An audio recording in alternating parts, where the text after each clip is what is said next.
हाय बच्चों, इस वीडियो में हम लोग देखने वाले हैं आईएससी क्लास 12 फिजिक्स का एक बहुत ही ज़्यादा इंपॉर्टेंट टॉपिक जो कि है किरचॉफ्स लॉ।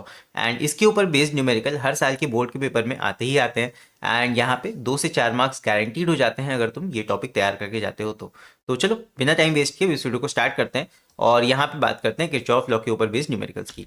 तो यहाँ किरचॉफ्स लॉ की अगर हम बात करें तो लॉ तुम्हारा सिंपल है। यहाँ पे बेसिकली 2 लॉ होते हैं, एक तुम्हारा है किरचॉफ का करंट लॉ एंड एक है किरचॉफ का voltage law. Current law simple ये कहता है कि अगर किसी पॉइंट पे करंट इनकमिंग हो रहे हैं और आउटगोइंग वहां से जा रहे हैं आगे, तो यहाँ पे तुम्हारा इनकमिंग करंट्स का सम बराबर हो जाता है आउटगोइंग करंट्स के सम के। एंड सेकेंड लॉ तुम्हारा ये होता है किरचॉफ्स वोल्टेज लॉ, इसको हम लूप लॉ भी बोलते हैं। तो लूप लॉ में क्या होगा, जहां पे एक लूप बन रहा होगा, क्लोज सर्किट बन रहा होगा, वहां पे तुम सम ऑफ ऑल वोल्टेजेस या वोल्टेज ड्रॉप्स, यहाँ पे वोल्टेज ड्रॉप्स होते हैं, वी की जगह हम I1 R1 इस तरह लिखते हैं, फिर V2 की जगह I2 R2, मतलब जितने भी वोल्टेज ड्रॉप्स हैं सबको हम एडअप करते जाते हैं और ये बराबर होते हैं जाके इक्वल टू सिग्मा V।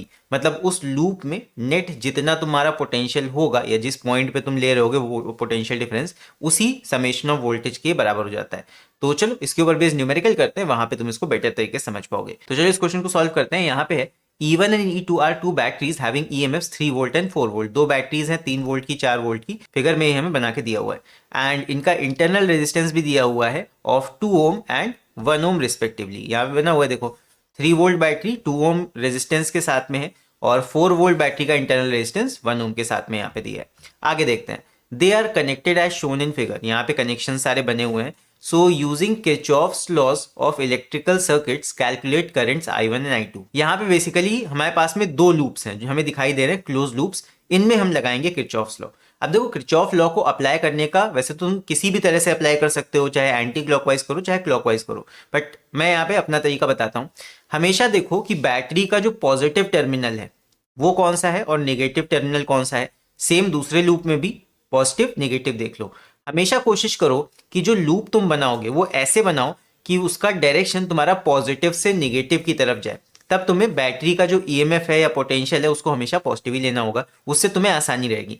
तो यहाँ पे हम पॉजिटिव की तरफ से ऐसे लूप बनाते हैं और इस तरह इसको बना देते हैं, राइट। दूसरे लूप में देखो, दूसरे लूप में यही उल्टा तुम्हें काम करना पड़ेगा। दूसरे लूप में इस तरह बनाओ, बिकॉज पॉजिटिव से नेगेटिव की तरफ हमें जाना है, इसलिए ऐसे लूप बनाए। अब दोनों ही लूप में इसको लूप 1 नाम दे देते हैं, इसको लूप 2 नाम दे देते हैं और फर्स्ट लूप में हम लगाते हैं किरचॉफ्स लॉ।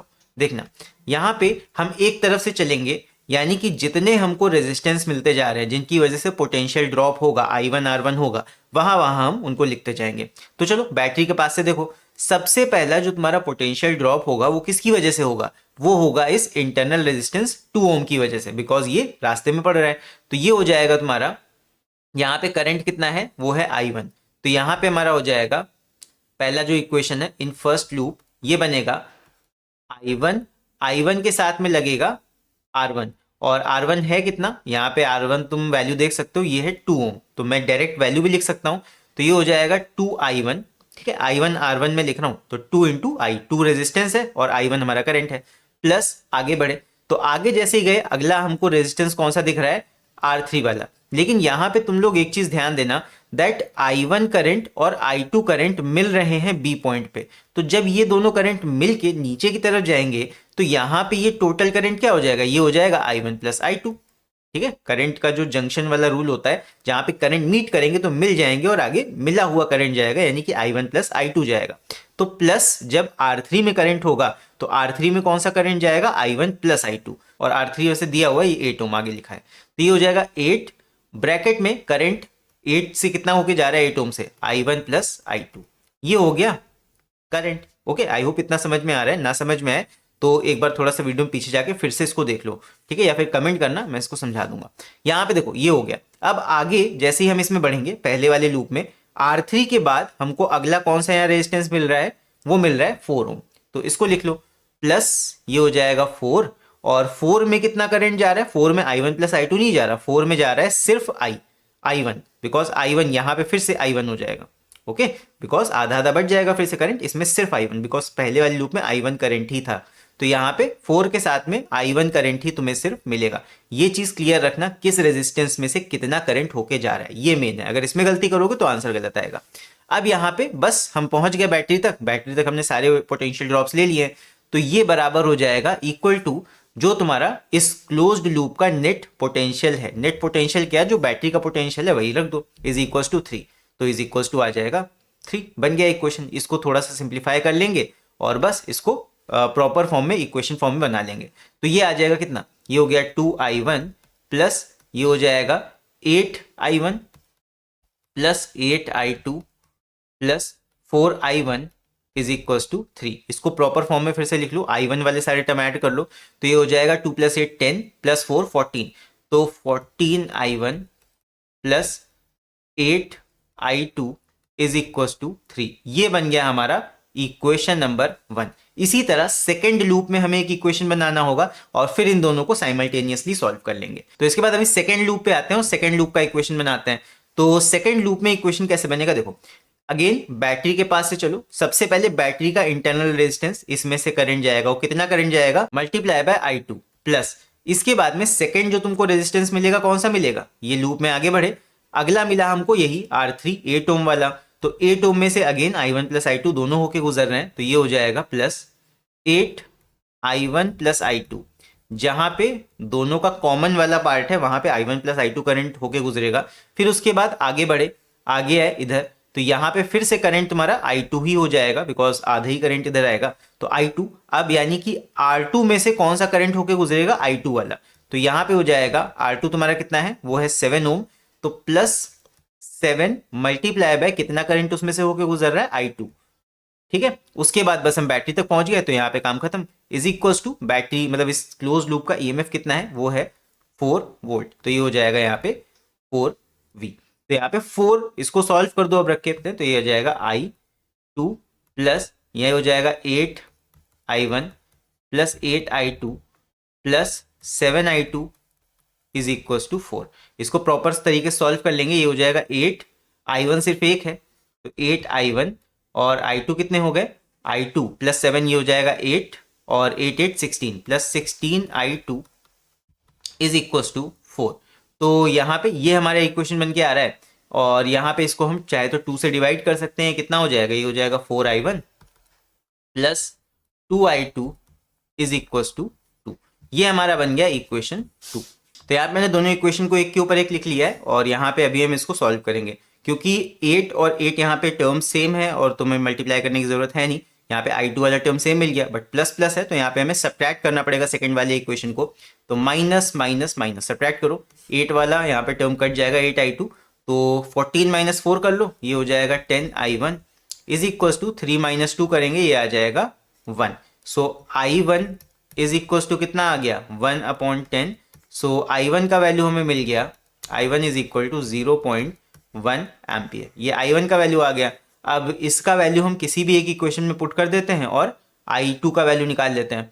सो इसको हम पुट कर देते हैं दूसरे वाले इक्वेशन में, दूसरे वाले इक्वेशन में पुट करो, तो ये हो जाएगा, इधर मैं सॉल्व कर रहा हूँ, तो ये हो जाएगा 4 इंटू i1, तो 4 into 0.1 plus 8i2 is equal to 2, तो ये हो जाएगा 0.4 plus 8i2 is equal to 2, तो ये हो जाएगा 8i2 is equal to 2 minus 0.4, ये हो जाएगा 1.6, माइनस कर देंगे उधर ले जाके, और i2 इज इक्वल टू आ जाएगा 1.6 डिवाइड बाई 8, तो ये बच जाएगा हमारा, पॉइंट हटा दो, जीरो लगा दो, ये हो जाएगा 8 2 ज़ा 16, तो 2/10 आएगा बेसिकली ये, तो ये हो जाएगा 0.2 एम्पियर। तो यहाँ पे हमारी दोनों वैल्यूज आ गई, i1 आ गया हमारा 0.1 एम्पियर और i2 का वैल्यू हमारा कितना आ गया, ये आ जाएगा 0.2 एम्पियर। सो ये दोनों हमारे आंसर आ गए। सो आई होप ये वाला क्वेश्चन तुम लोग को समझ में आया होगा। एक बार देख लो, ये सारे स्टेप्स हैं, कहीं पे भी कोई स्टेप ना समझ में आया हो तो बेशक कमेंट्स में लिखे तुम लोग पूछ सकते हो।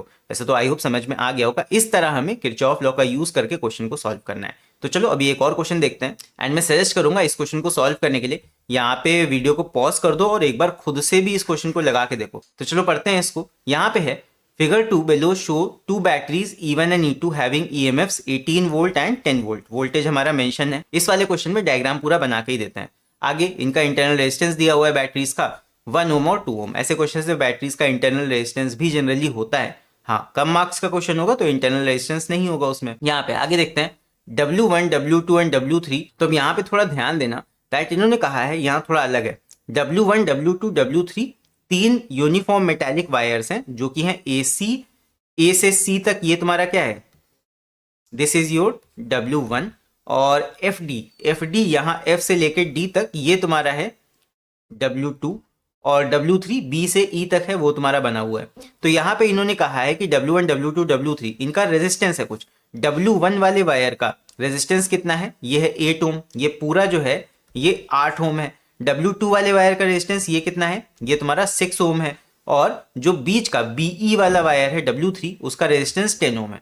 तो ये तो चलो सीधा सीधा लगा हुआ है, लेकिन दिक्कत किस में आएगी, दिक्कत आएगी तुम्हारे AB और BC जो कि डिवाइड है 20 से, ठीक है, बिकॉज दोनों लूप में अलग अलग हाफ ऑफ वायर यूज हो रहा है। तो यहाँ पे जो 8 ओम टोटल रेजिस्टेंस है, A से B तक का रेजिस्टेंस कितना हो जाएगा, इसका आधा हो जाएगा, ये हो जाएगा 4 ओम। यहाँ से यहाँ तक 4 ओम रेजिस्टेंस वायर कैरी करेगा। इसके बाद B से C तक भी आधा रेजिस्टेंस यानी कि 4 ओम ही लगेगा, ये हो जाएगा 4 ओम।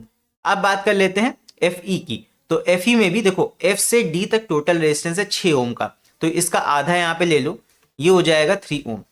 उसके बाद नीचे देखो ED में ये भी हो जाएगा तुम्हारा 3 ओम रेजिस्टेंस, तो आधा आधा बढ़ जाएगा यहाँ पे रेजिस्टेंस। अब यहाँ पे हमें क्या करना है, आगे देखते हैं। Using Kirchhoff's law of electrical circuits calculate the current flowing in wire W3। अब यहाँ पे हमसे करंट पूछा गया है, तो करंट यहाँ पे गिवन है, I1 तुम्हारा गिवन है पहले वाले लूप में, सेकेंड वाले लूप में देख सकते हो I2 करंट गिवन है, यहाँ पे I1 है, ये I2 है, और सेंटर में तुम्हारा I3 करंट जा रहा है। तो यहाँ पे जंक्शन रूल लगाओगे, जंक्शन रूल से तुम्हें क्या मिल जाएगा कि I1 यहाँ आ रहा था, ये I1 है, यहाँ पे I2 आ रहा था। तो जब दोनों ही ऐड हो रहे हैं इस पॉइंट पे, तो I3 तुम्हारा क्या हो जाएगा, I3 का मतलब हो जाएगा ये करंट है I1 प्लस I2। तो ये तुम्हारा हो गया जंक्शन रूल। अब यहाँ पे हम चलो इक्वेशंस बनाना शुरू करते हैं और लूप बनाते हैं। पहले कलर में चेंज कर देता हूँ ताकि तुम लोग कंफ्यूजन ना हो। अब यहाँ पे बैटरी का प्लस माइनस देखो, ये ऊपर वाली बैटरी प्लस और ये माइनस, तो इसमें जो डायरेक्शन हम बनाएंगे प्लस से माइनस, मैंने बताया हमेशा लेना, तुम्हें आसानी रहेगी। इस तरह बना लेंगे, ऊपर वाले लूप में हमने लूप बना लिया। उसके बाद नीचे वाले सर्किट में देखो कैसे लूप बनेगा, ये प्लस है बैटरी का, ये माइनस है, तो यहाँ पे लूप कैसे बनाओगे, ये हो गया। ऐसा कोई रूल नहीं होता कि तुम एक ही तरफ सारे एंटी क्लॉकवाइज सारे क्लॉकवाइज सर्किल बनाओ, हमेशा बैटरी के प्लस से माइनस की तरफ बना देना, बैटरी को देखो मेन। अब यहाँ पे बनाओ इक्वेशन, ये पहला वाला ले लेते हैं लूप और ये तुम्हारा हो गया सेकंड लूप। अब यहाँ पे इक्वेशन बनाते हैं मेन। तो पहले वाले लूप में हमारा इक्वेशन क्या बनेगा, बैटरी के पास से चलो, सबसे पहले यहाँ पे इंटरनल रेजिस्टेंस को देखो, तो इंटरनल रेजिस्टेंस में से I1 करंट होके जा रहा है, तो इसका इक्वेशन जो बनेगा I1 मल्टीप्लाई बाय ओम, यहाँ पे रेजिस्टेंस कितना है 1 है, तो 1I1 हो गया तुम्हारा पहला पोटेंशियल ड्रॉप, प्लस अगला पोटेंशियल ड्रॉप इस AB वाले वायर की वजह से आएगा। AB वाले वायर का रेजिस्टेंस हमने कितना निकाल लिया 4 ओम, तो ये हो जाएगा 4, और वहां से करंट कितना होके जा रहा है I1। फिर आगे प्लस अगला हमारा I3 करंट यानी कि I1 प्लस I2 जो ये B से E तक जा रहा है, ये हो गया I1 प्लस I2, और यहाँ पे रेजिस्टेंस W3 है, W3 वायर का जो कि है 10 ओम, तो ये हो जाएगा प्लस 10 ब्रैकेट में I1 प्लस I2 करंट इसमें से होके हमारा गुजर रहा है। आगे प्लस अगला हमारा पोटेंशियल ड्रॉप किसकी वजह से होगा, EF वायर की वजह से जो कि है 3 ओम का, तो ये हो जाएगा करंट कितना इसमें से होके गुजरेगा, करंट वापस से ये हो जाएगा I1, ठीक है, ध्यान रखना इस बात का। ये हो गया तुम्हारा 3 ओम है और करंट जा रहा है इसमें से I1, तो 3 ओम मल्टीप्लाई बाय I1। इसके बाद में करंट होके वापस बैटरी तक आ जाएगा, बस यहीं पे काम खत्म। तो बैटरी का यहाँ पे EMF लिख दो टोटल जो कि है 18 वोल्ट, तो इज इक्वल टू ये हो जाएगा 18। बस ये बन गया हमारा फर्स्ट इक्वेशन, इसको सॉल्व कर लेंगे और ये सॉल्व होके कितना आ जाएगा देख लो, मैं डायरेक्ट यहाँ पे सॉल्व कर रहा हूँ। एक I1 है, फिर 4I1 है, हो गया 5I1, फिर उसके बाद 10I1, ये हो गया 15I1, और उसके बाद 3, ये हो जाएगा 18I1 प्लस I2 कितने हैं, I2 यहाँ पे सिर्फ 10I2 हो जाएगा, तो ये हो जाएगा 10I2 इज इक्वल टू 8। यहाँ पे हम इसको डिवाइड कर लेते हैं 2 से, तो ये हो जाएगा 9I1 plus 5I2 is equal to ये हो जाएगा 9। तो ये बन गया हमारा इक्वेशन 1। इसके बाद आते हैं सेकंड इक्वेशन पे। तो सेकंड लूप को हम देखते हैं और सेकंड इक्वेशन बना लेते हैं। यहाँ पे इधर बनाता हूं मैं, ये हो जाएगा देखो, यहाँ पे सेकंड लूप को देखो, बैटरी के पास से चलते हैं, बैटरी से कितना यहाँ पे करंट निकल रहा है, वो निकल रहा है I2 होके गुजरेगा CB, यहाँ पे रेजिस्टेंस तुम्हारा है 4 ओम, और सबसे पहले इंटरनल रेजिस्टेंस देख लो, वो भूल ही गए थे। सो इंटरनल रेजिस्टेंस 2 ओम लेते हैं पहले, तो 2 ओम में से I2 करंट जा रहा है, तो सबसे पहले हो जाएगा 2I2 पोटेंशियल ड्रॉप, प्लस अगला पोटेंशियल ड्रॉप वायर BC की वजह से होगा जिसमें से I2 होके जा रहा है, तो ये हो जाएगा 4I2 प्लस उसके बाद तुम्हारा बी से ई तक करंट जाएगा जो कि है 10 ओम यहाँ पे रेजिस्टेंस, तो ये हो जाएगा 10 I1 प्लस I2 और प्लस इसके बाद में अगला पोटेंशियल ड्रॉप डीई वायर की वजह से 3 ओम वाला होगा, तो ये हो जाएगा 3 और मल्टीप्लाई बाय इसमें से करंट कितना वापस से I2 ही करंट यहाँ होके गुजरेगा, तो ये हो जाएगा 3I2 और बस इसके बाद हम बैटरी तक पहुंच गए, तो बैटरी पे पहुंच के उसका पोटेंशियल लिख देंगे जो कि है तुम्हारा 10 वोल्ट। अब बस इसको सॉल्व कर लो, इक्वेशन बना लो सिंप्लीफाई करके, तो ये हो जाएगा 2I2 और I2 उसके बाद 4I2 है, तो ये हो गया 6 के बाद 10I2 ये हो जाएगा 16 और 16 में 3I2 ऐड होंगे, ये हो जाएगा 19, तो 19I2 प्लस I1 कितने हो जाएंगे यहाँ पे, ये हो गया तुम्हारा 10I1 इज इक्वल टू 10। सो अब इन दोनों इक्वेशंस को जो हमें बन के आई हैं इनको हम साइमल्टेनियसली सॉल्व कर लेते हैं I1 और I2 का वैल्यू निकालने के लिए। तो इन दोनों इक्वेशंस को मैंने यहाँ पे लिख लिया है। अब इसमें कोई एक टर्म सेम बना लेते हैं, तो यहाँ पे I1 वाली वैल्यू छोटी लग रही है तो उनको सेम बनाएंगे, तो यहाँ पे इसको मल्टीप्लाई करेंगे 10 से, इस इक्वेशन को 9 से, तो जो आएगा वो लिख लेते हैं। तो फर्स्ट इक्वेशन हमारा बन जाएगा 90I1 plus 50I2 is equal to 90। Second equation हमारा बन जाएगा 90I1 प्लस ये हो जाएगा 19 9 171I2 इज इक्वल टू ये हो जाएगा 90। अब यहाँ पे दोनों इक्वेशन को माइनस कर देते हैं, तो पहला टर्म निकल जाएगा यहाँ से, तो पहला टर्म कट गया। सेकेंड टर्म हमारा कितना आ जाएगा -171 -50, तो 121 आ गया माइनस का 121I2 इज इक्वल टू इधर साइड 90 - 90 हो जाएगा 0, तो I2 का value 0 divide by any value 0 ही आएगा, तो I2 का वैल्यू यहाँ से निकल के आया 0।